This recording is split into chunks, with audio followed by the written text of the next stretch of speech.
Hi everyone, my name is Cynthia. Let's talk books, and today let's talk about the books that I read in January. January turned out to be a really interesting reading month. I was traveling for part of it. I was at home visiting my family in Kansas, and then the spring semester started at the end of January, so a bit all over the place, and maybe my reading was also a little bit all over the place, but a lot of good stuff. I love starting the month off with some good reading, and I think that is exactly what happened this last month. So the first book that I finished in January was Burn For You by J.T. Geissinger. This was on Kindle Unlimited and had been wanting to read it for a while, and it was very good. The premise is that there's this very wealthy man that walks into a restaurant where a lot of the alcohol pairings have been inspired by his family's business, and he comes in and is a total asshole to the staff and to the chef.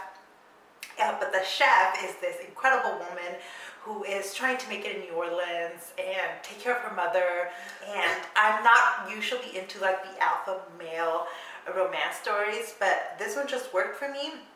I thought she handled the author handled the trope really well and didn't make the alpha male unlikable, even though I'm not into the alpha male trope. And so that was a 4 out of 5 stars for me, I believe. Did I give it 4? The next book that I finished in January was Born in Death by Nora Roberts / J.D. Robb.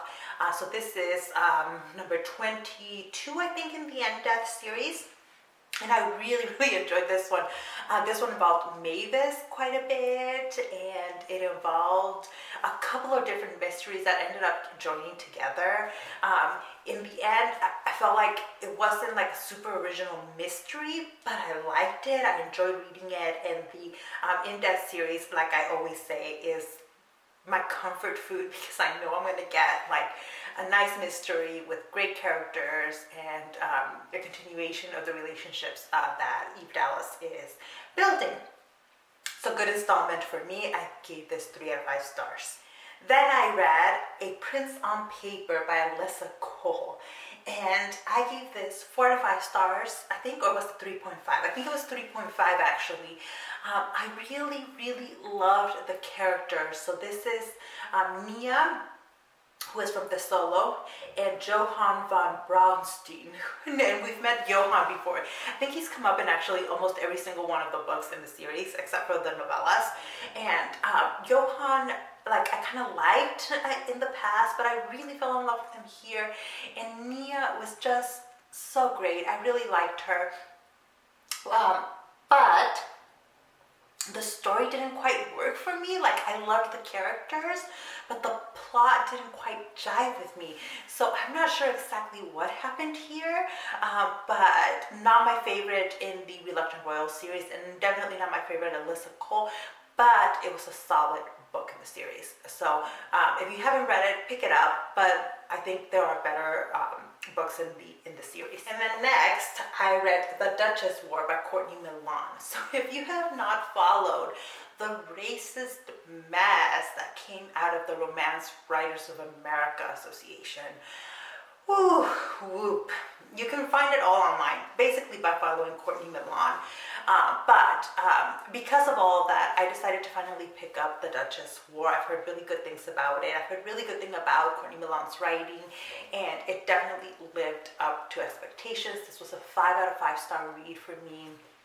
It's a historical romance, and it follows Minnie, our main character, who is a wallflower, or rather she pretends to be a wallflower, when she accidentally meets a duke who kind of sees her for what she is and sees how brilliant and great she is, and then she basically kind of goes to war with him over the secrets that they're each keeping, and it's just freaking fantastic. This is like the best that historical romances have to offer. Like, it's really good, and it reminded me a lot of why historical romances were my entryway into the genre of romance. So if you haven't read it, if it's been on your TBR, pick it up. It will not disappoint. I thought it was a really fantastic book.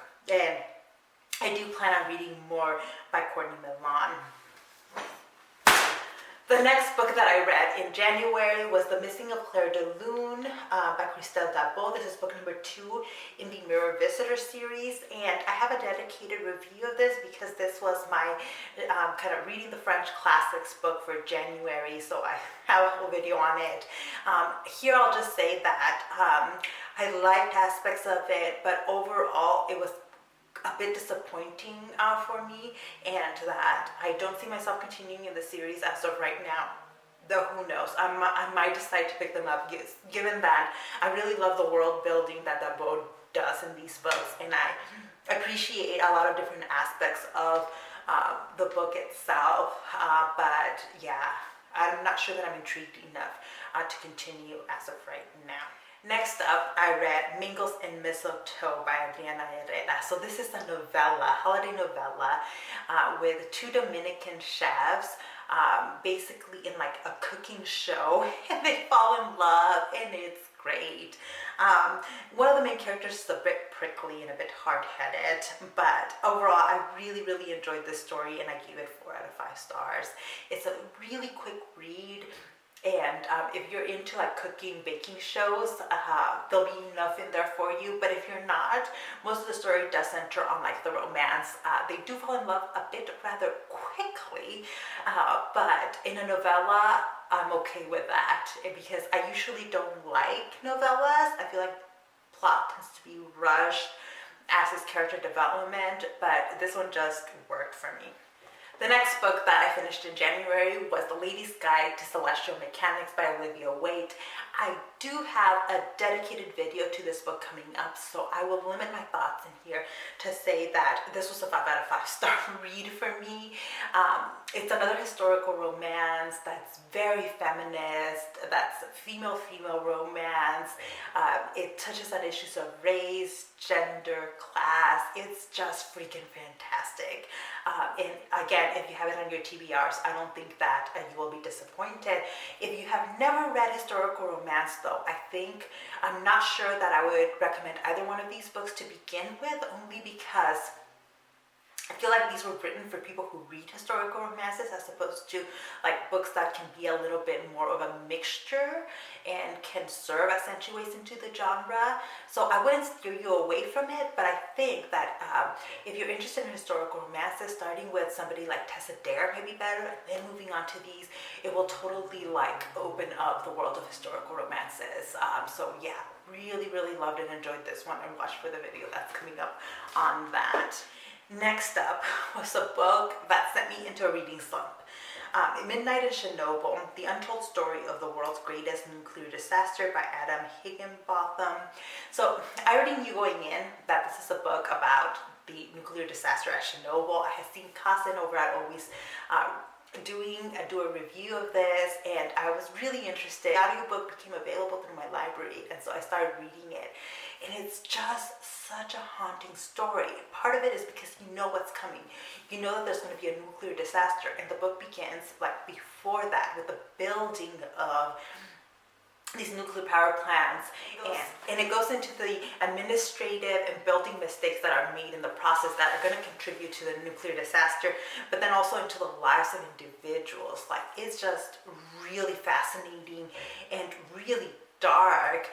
On top of it, as I was reading the book, I decided to start watching the miniseries Chernobyl that was on HBO, and oh my god, I just felt like my mood was being deeply affected by the book and the miniseries because they are dark, and like it just sent me into a bit of a reading slump. If I hadn't been already reading the next book, like I don't know if I would have been able to start it, because I struggled a little bit after reading this book with like what to pick up next and with like lifting my mood up. So yeah, just as a warning that it's the kind of book that you want to read in small bits rather than trying to like binge it the way I did. And like the miniseries is really fantastic, and it actually like I feel like they probably read Midnight in Chernobyl before making the miniseries, or at least used the very same sources when they made it. They did a fantastic job. Not everything is exactly historically accurate, but you know, it works as entertainment and as kind of, you end up learning bits and pieces of the story through the miniseries. So both really fantastic, but both very, very dark. Don't make the mistake I did in binging it. And then finally, the last book that I finished in January. I'm not sure if I'll do a dedicated video to this. I kind of want to.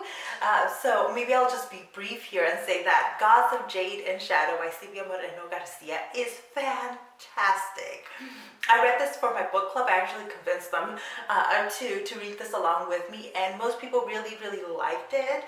One of the complaints from members of the book club were that the beginning is kind of slow and that it takes a while to really get into it and grab your attention.